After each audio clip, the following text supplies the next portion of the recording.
One day, James had to wait at the station till Edward and his train came in. This made him cross. Late again! Edward laughed and James fumed away.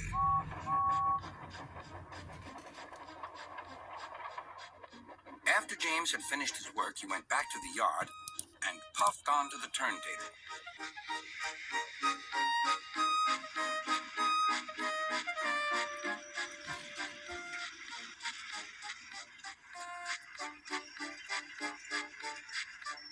He was still feeling very bad-tempered.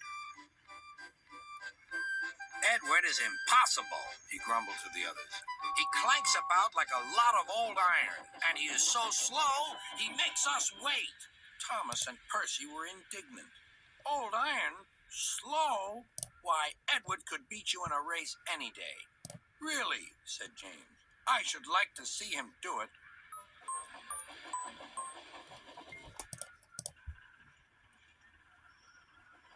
Next morning, James's driver was suddenly taken ill. He could hardly stand, so the fireman uncoupled James ready for shunting.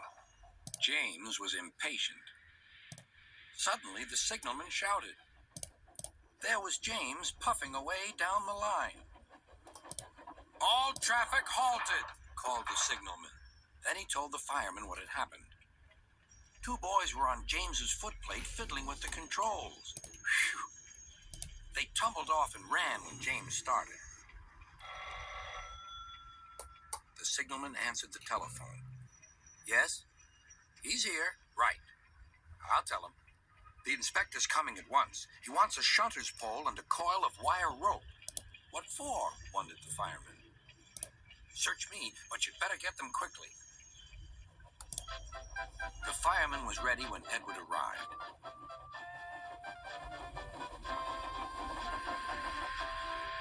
The inspector saw the pole and the rope. Good man, jump in. We'll catch him, puffed Edward. James was laughing.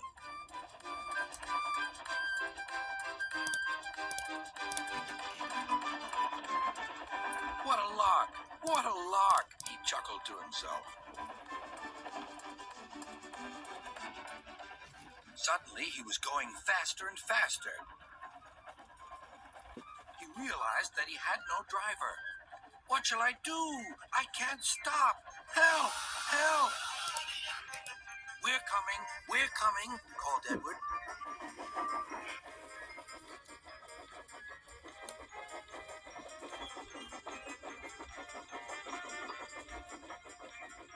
Edward was panting up behind with every ounce of steam he had. At last, he caught up with James.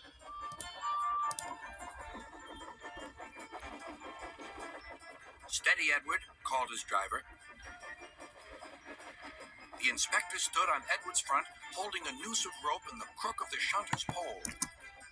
He was trying to slip it over James's buffer.